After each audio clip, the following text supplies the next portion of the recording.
Welcome to the first anniversary of an intimate conversation with women of color. I am your host, Deneen L. Garrett, and I am so excited to have you here. We did have a little bit of tech issue, so it was more so me, ID10. I was the one because I shared out the a different Zoom link, and so you know how that goes. Had to pivot, and here's the correct one, and so thank you for you all who have popped in. So I want to recognize Sabine. Sabine is, I refer to her as my number one champion. She and I met last year through a program we were in. I talked about the podcast, and she has been championing it ever since. So, yay, Sabine! And get this, Sabine is in Germany. So, when I talk about having, my where my guests or my listeners are, of course, number one is US. That's a given. I'm in the US. I'm in the Detroit. But number two is Germany, and it's all because of Sabine. She's telling any and everybody, like, listen to this podcast, and I so appreciate her. And before I actually, turn it over, and ask her to say some things, number three is Slovakia, and I'm like, okay, who's in Slovakia? But Petra. So maybe it's Petra. And Petra was in a program with us as well. So my top three listeners are in the US, Germany, and different parts of Germany, and Slovakia. So that's exciting. So Sabine, hello, welcome. Talk to us. Hi, Nanine. Hi, listeners of an intimate conversations with women of color. Um, you made me stay sane through the last year. Oh, You gave me so much to listen to whilst going for walks, whilst walking around, always having something to listen to, something to be inspired by, and a new episode every week. Denise, I'm so proud of you. You thank started off with saying you may do one a month. Now you do one a week, and there is a waiting list. So you just excelled. And Oh, that's thank you. so great to see and watch you grow with what you do. I listened to the first episode last week again, and I just thought, yeah, there is so much growth, so much change, and for me, it was a pleasure to join your journey, and I'm looking forward for more. Thank you so much. And so also, Sabine, not only does she listen and share, she actually recommends guests as well. So she is very engaged, and I so appreciate her. And I shout her out often on social media. So Twitter knows who she is. I so greatly appreciate her. And I don't want to put anybody on a spot, but there is someone else on, and I'm looking at her beautiful portrait, her profile picture. I appreciate her. And ma'am, who I was just talking to on the phone a little while ago, do you want to chime in? Okay, so this is Natalie Hunter. I so apologize that I am not showing my face today because I am so not camera ready. But I was talking to Deneen.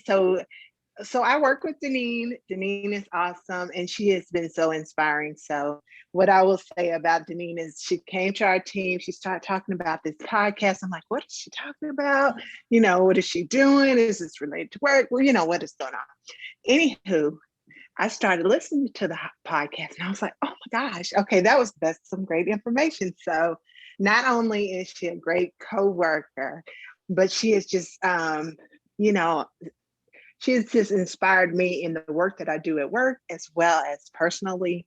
And I'm just excited to be here. I'm excited to know Deneen, and I'm excited to continue to listen to the podcast. Oh, thank you so much. That is so exciting. Yay. And so, yeah, I am over here like almost in tears because it means a lot. Okay, I'm about to cry. So it means a lot because and I say it every time, but my goal is and I mean this, is to elevate, impact, empower millions of women of color. And obviously it extends beyond, right? But to empower And so you all helped me to do that by listening, by sharing, and then being here right now because it's a lot. Sabine said it, and I did say it. I'm like, oh, I'll do one a month, and it's been one every week ever since. And I do have guests booked through. As a matter of fact, I'm booked all of July, so through all of July, and I'm starting to fill up August. Right, I'm starting to fill up August, and so also for those that don't know, so it's a podcast and it's on YouTube, and so um and that's like next level, right? And I'm being inspired by other women. Like Natalie knows, we were talking about one person in particular. When I walk in the morning, I'm listening to different YouTube episodes or whatever they're called, but different things on YouTube about this person and how she is such a game changer. And she started off by doing YouTube videos. I think they were called webisodes. She did it at her university. So went to Stanford University, dorm diaries, and then branched off into doing webinars, or not webinars, but webisodes about her brother's band, and then ultimately created Awkward Black Girl, and from there Insecure. So if y'all don't know who I'm talking about, Issa Rae. Issa Rae is my current inspiration. I look at what she's doing and I'm wowed by it. Look her up on YouTube. Listen to AT&T Shape. It's from a couple years ago, but she'll tell you that she tried to go the traditional route and it didn't work for her. So instead, she changed the game. She created her own table and she made it happen for herself. And if you look her up today, you'll know that just recently she signed like a 8-figure deal with Warner Media. So that's already in addition to what she's doing with Insecure. She also started another company, Hooray. And it's just, she's doing some amazing things to uplift other people of color. And so she's my inspiration. I'm looking at her and I was like, okay, I need to do something on YouTube to really catch people's attention. And I'm not necessarily trying to follow in her footsteps. So when you're getting or gleaning inspiration, it's not so much that you want to do what that person is doing, but that person is inspiring you to do whatever it is that you want to do, and for you to push forward in that thing that you want to do. And so that's what I get from Issa. But as I am kind of, teetering on being a creative, it's like, okay, what can I do with YouTube, right? How can I make it a little bit more inviting? Like, what can I do to catch people's attention? And so that's what she does for me. And then again, I'm all about people who create their own lanes, because that's something that I've been doing for a number of years. It seems like I've always been in a position, whether it's physically in a workplace, that I'm kind of like outside of where everybody else is. And it's like, in order for it to be seen, I've always had to do something, right? And so I believe that it is by divine, right? It is definitely by design, and it's divine or divinity that's why it's that way for me. So for me to push forward and to continue doing different things. So we have a new guest that just popped on, and she actually she was one of my guests. So ma'am, hello, welcome. Thank you for being here. Miss Sandy of Sandyland. Hey, I was in the garden, so ooh, thank you. Oh no, it's all good. So thank you so much for being here. Sandy, tell us about, you got a couple things popping off right now, right? There's one in particular, you're about to have a book signing in a couple weeks. So I rode past Joe's place earlier today and thought about you. And then you're also working on a garden. So just talk to us about you, Sandy. Oh, I should have been. That's why they say. So and by the way, what'd you say? I said, stay ready so you don't have to get ready. Right. You're good. You're good. Yes. So getting ready to do my book signing. I'm so excited for Girlfriend It's Time to Soar. And that's going to be on Sunday, the 25th at Joe's Gallery. So from 12 to 1, we're going to have the VIP for those who actually pre-order. So we're going to do something a little special for them. And then from 1 to 3, it's going to be open to the public. And then we're going to do an award presentation. So that's going to be a surprise for some of the individuals. They don't even have an idea what's going on. But for people who have helped with Sandy's Land.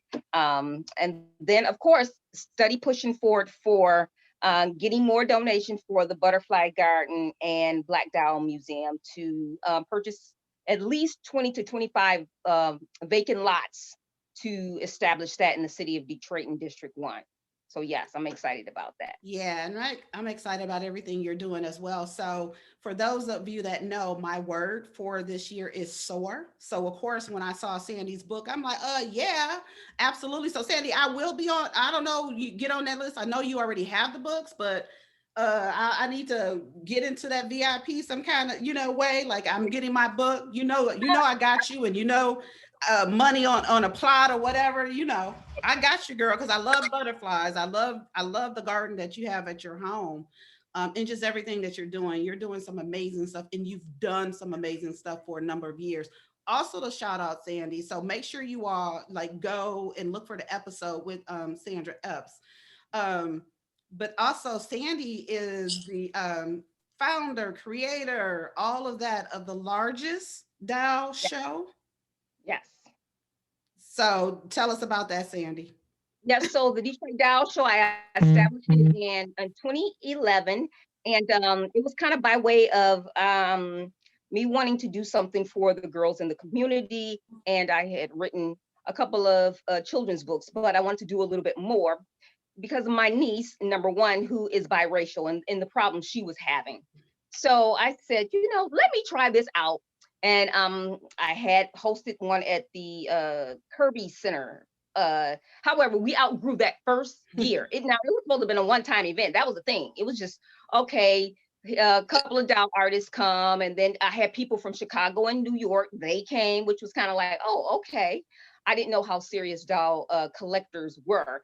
And then from there, did the show. We actually outgrew it. Like I said, then folks was like, okay, so when you doing it again? Because I'm a Dowell artist and I want to come. And that's kind of how it just branched off from there. And when I knew I was on to something was the year we hosted it at the Charles H. Wright Museum. And I'm trying to think of the Nelson Mandela had just passed. And we actually had more people at the Detroit Dowell Show than the tribute to Nelson Mandela. So wow. I knew, I'll never forget that. I got chill bumps just thinking about it. So I knew it was something bigger than I could even imagine that I was doing. And we've been doing it ever since. And it's been growing and growing and growing.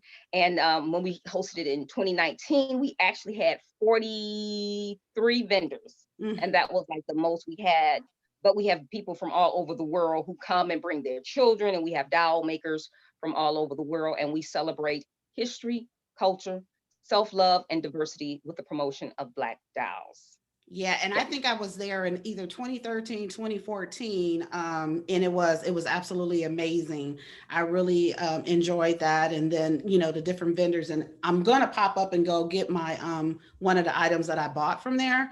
But I see somebody just shouted you out. So, ma'am, if you want to go ahead and say hey and talk to us. I'm not going to call her out in case she doesn't want to, but the woman who just said Sandy is amazing and all those things, say, hey, let us hear from you. And I'll be right back. Yes. So whoever is saying, hey. So I really didn't know, but I'm amongst women. So you all understand being in the garden. I've been out there for like 4 hours and I didn't want to miss this. So, yes. Affirmation Diva Dowell. Yes. So this is a wine bottle. I believe this is a wine bottle or champagne bottle that was repurposed. And I got that at the Dowell Show. I love it. Yep. Affirmation Diva. I love her work. She does all types of things now, pillows on the wall and, sculptures with affirmations. I mean, just a wide variety of things. And that's what I love about the show, because every year these same dowel makers or manufacturers, they come back with something new specifically for the Dowell Show, because they know they have a following that come and see them. So yeah, that's pretty cool. And then I think, if I'm not mistaken, the artist, is it Tony's cousin? Yes, it is. Yep.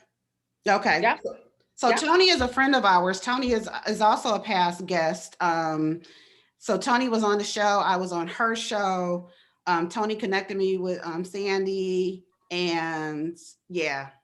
So shout out to Tony, who I know at some point will listen. I appreciate her. She's an amazing friend. We've been friends for a while, and we actually were connected through my son. I was looking for a math tutor, probably back in 2013, and she has a math program, a math organization, and so it started there. But we are friends now. Love it. I love how we as women, you know, we connect on some wave, and then we just keep this thing going, you know? Right? Yep, supporting one another because we all have something that we can share. And that's what Yeah. it's all about, you know. So I was talking before you came on, I was telling them how right now I'm using her word because she said it on one of the videos that I listened to and watched. So Issa Rae, I'm fangirling her. And she was being interviewed by a woman, and the woman was giving her so many compliments, and she's like, "Oh, I'm just giving you all these compliments." And she's like, "We have to do that for one another," and we do. We absolutely do, because often nobody else is. And so we have to do it for one another. We have to let each other know that we see you, Yes. and just, you know, that outpouring of love. So Michelle is coming off of mute. So Sandy, she feels you are a total boss queen. So hello, Michelle. Thank you for being here. Hello, can you hear me? Yes. Oh, okay. Hey, Sandra. I mean, my butterfly queen. How you doing? I'm doing good. I'm doing good. I'm sort of multitasking, but you know, I didn't want to miss this. And I knew, you know, because it's an incredible bunch of women, and we all support and lift up each other. So I had to be here. Thank you Yes. so much.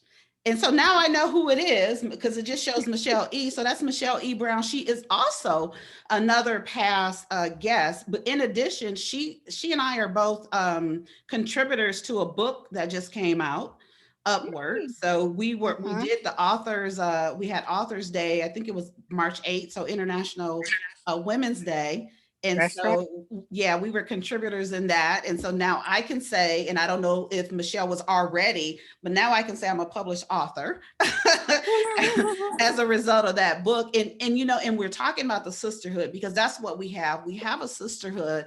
And so how that book came about is, one of my favorite podcasters, so I have three. One of them was like, I see you, you've been, you know, I've been watching you, and I have an opportunity. So she introduced me to the book, and I was like, yeah, absolutely. And then, you know, then they came back and was looking for, you know, an additional contributor, and I'm like, Michelle. So, you know, and so that's what we do. You know, we pay it forward. We have each other's back. We're pulling back and lifting up and pushing forward. We do all of that. That's what we have to do for one another. And so I appreciate you all for being here. And I want to go back and shout out somebody else. Again, Sabine. So Sabine, so Sabine is checking in all the way from Germany. And what time is it there, Sabine? 11:30. So she is up after 11 p.m. showing love. And okay, so I'm about to cry. That's amazing. I mean, that's what this is about. This is what a sisterhood is. She stayed up, you know, I don't know how late she stays up, but regardless, she's on and she's looking bright and bushy tail, you know, and all that at almost midnight. You know, it's almost Thursday for her. So I love you all for being here, and I thank you so much for being here. And so it's the 1-year anniversary. It's actually the 10th, so it's Saturday. As Sabine had mentioned, you know, I launched it. I said I was only going to do one episode a month, and I've done one every week. And I launched it on Good Friday of 2020. And I was like, you know what? I'm just going to Nike it and just do it. And I did. And build a plane as you fly. And I'm enjoying it. You know, somebody had asked me before, what do I like the most? It's my guests. It's the women that I'm connecting with. So beyond the guests, because we have a Facebook community, a LinkedIn community, you know, we're on social media, and it's just connecting and supporting one another to be able to say, hey, check out Sandy's book, She's Sewing, get that book. Michelle is also a podcaster, she drops her episodes in there, but it's to support one another because it is a sisterhood. And that's exactly what I'm pushing and what I'm driving. So I appreciate each of you.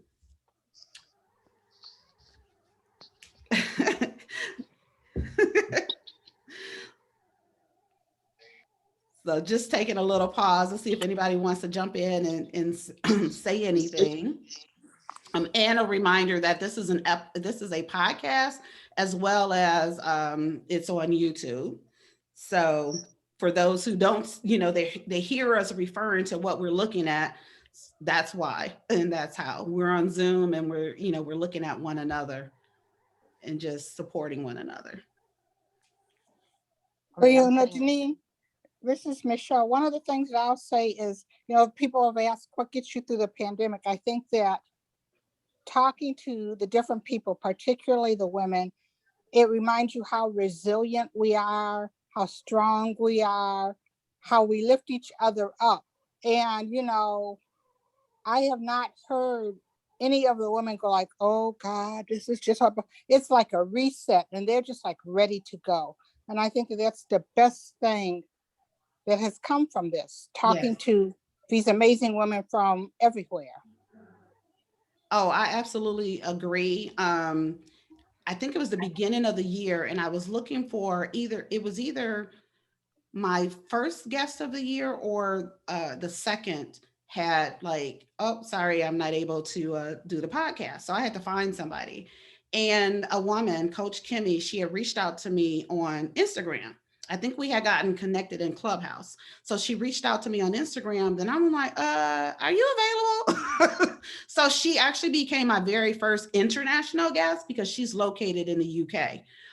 But again, Michelle, it probably is from COVID, right? From us being, safe at home, having that time to be a little bit more social on social media, looking and having different experiences, and then connecting with one another to say, hey, yeah, sister, I see you, and I'm good, with doing that with you and supporting what you have going on. So absolutely, that has definitely been a plus, allowing us and even pushing us to build those relationships and just connect with one another, to go ahead and just to build that and to work to sustain it.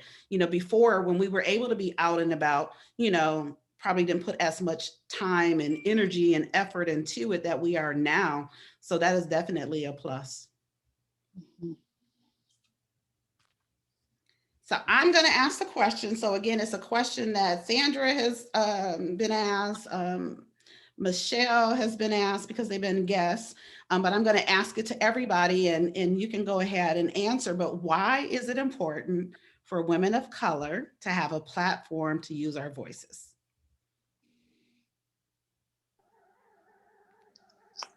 I just think we miss out so much when these women, or women in general probably, do not have a platform to use their voices.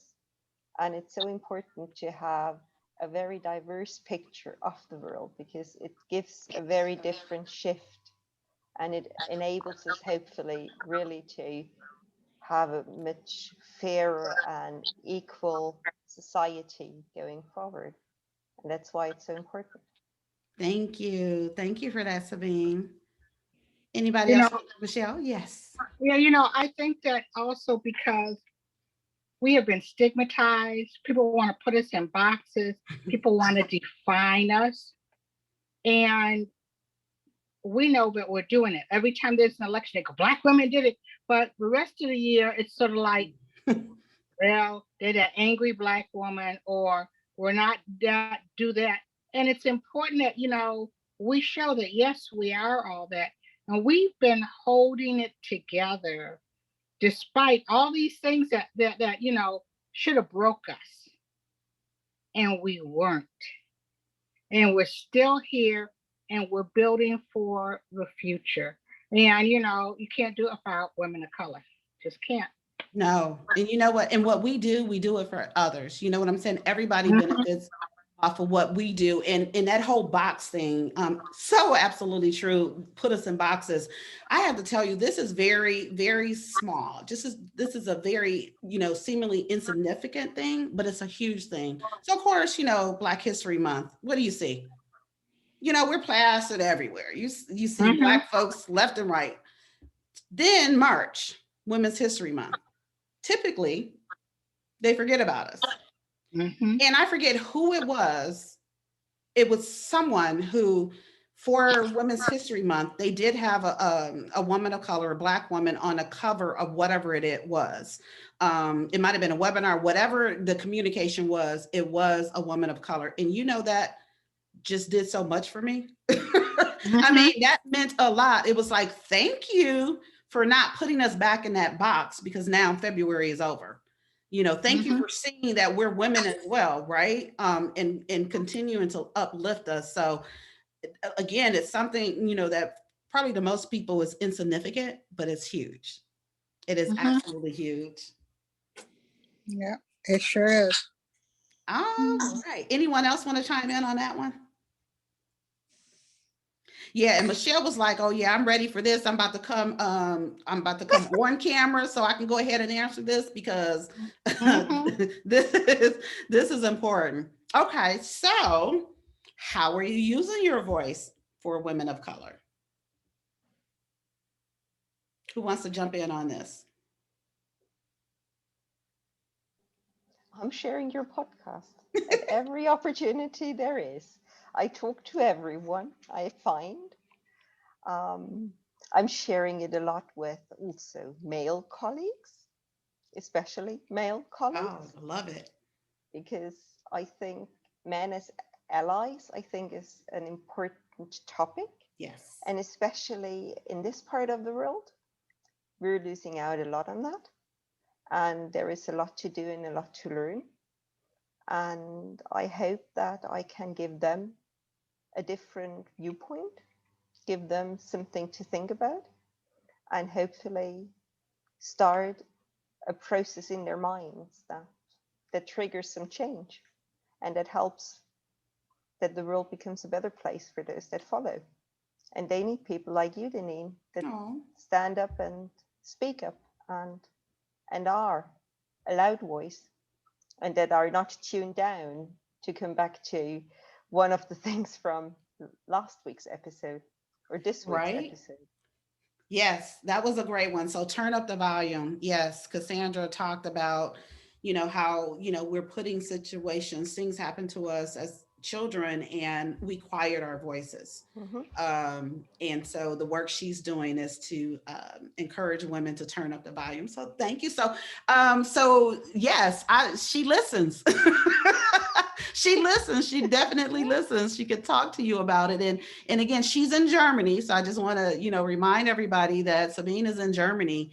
And she's definitely doing her part, because out of my listenership, Germany is number 2. So Wow. number 2. Yeah. Mhm. That's Number awesome. 2, right? So I A so appreciate truly her. And I know it's her. international podcast. A truly international podcast. Yes, it is. It is, like, I mean, in other countries as well, but number 2 is Germany, number 3 is Slovakia. And I Mm. love when I look to see, where, a listener is popping in from, because when I saw that somebody was listening from Malaysia, I'm like, who is in Malaysia? Like, how did they find out? How did they find out? So my God, that's absolutely amazing. Did anyone else want to chime in on that one?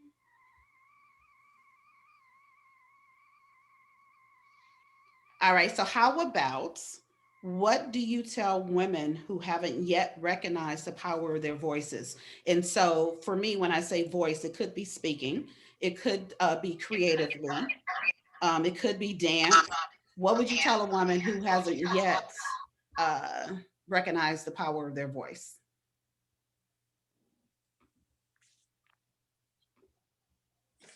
Or sometimes you Michelle, have are you on to device? hold on a minute. Sometimes you have to help them see the power of their voice because they're doing it. but they don't see that they're doing it.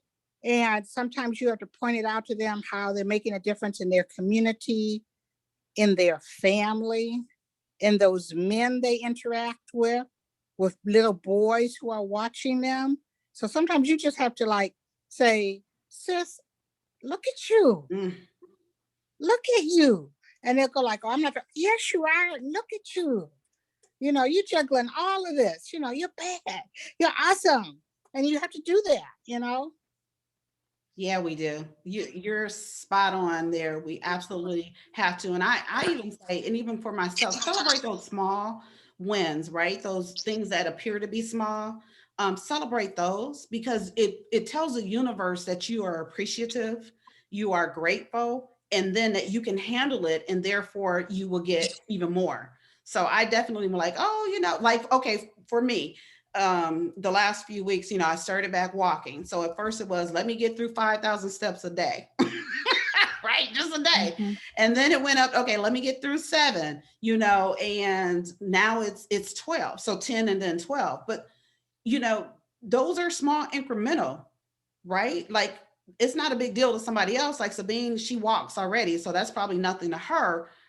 But it was for me because I wasn't, like I hadn't, I was quarantine mind and stuck on my couch and all of that, but now I'm getting back out. And so I'm celebrating. I was, like, yay, 5,000. And let's just say I only got to 4, I'm standing still, like getting in those steps to make sure I get in those 5. So it was just a commitment. But again, it was me telling myself, you can do this, start here, then gradually, increase, and you get your body used to like, let's go, let's get up, let's move.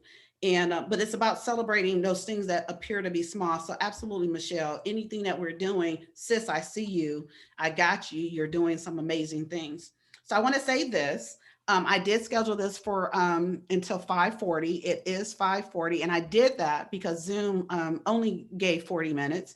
They just sent me a message that they extended it. However, I do want to respect everybody's time, because again, I told you all this would be until 5:40, so I will wrap it up. So what I do want to do is, again, we're here. I appreciate you all for celebrating me, for celebrating an intimate conversation with women of color, the podcast.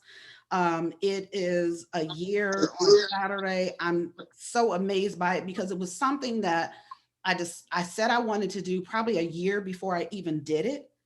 And then maybe the December before I actually did it, I was like, okay, and started looking into, well, what are the steps? And I'm like, and started the process. Then you get to 2020 and I'm like, okay, COVID came, you're trying to figure out which way is up.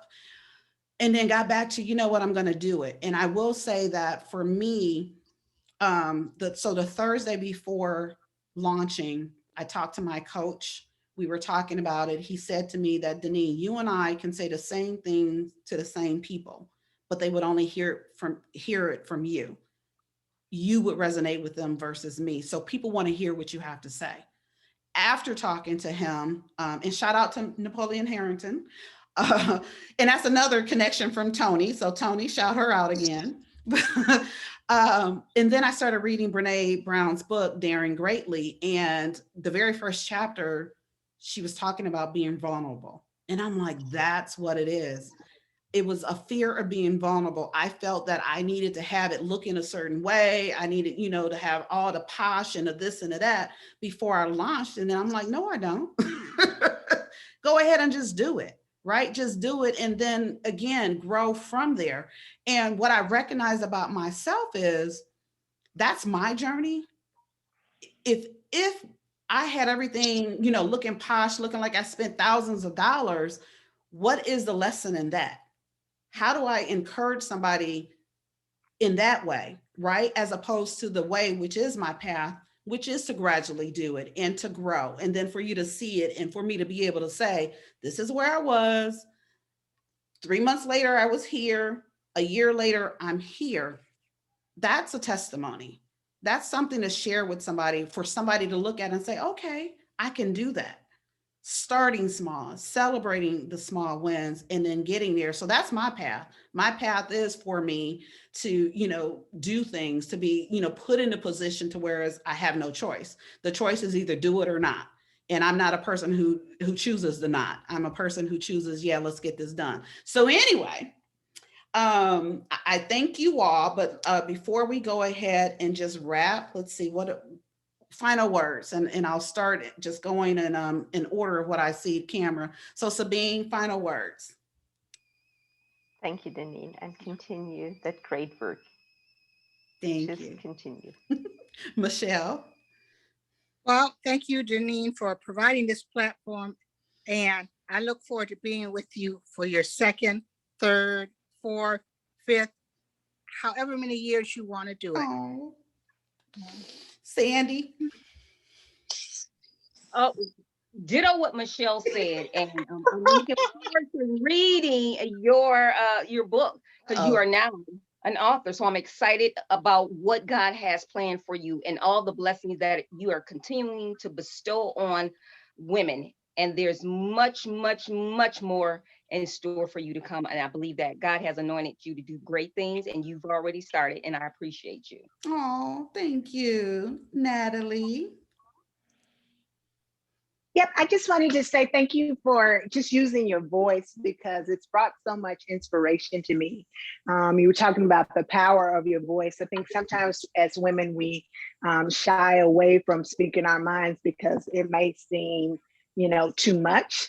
But just in listening in the podcast, it's just helped me to see that, okay, my voice is important. If I have something to say it, and it's okay.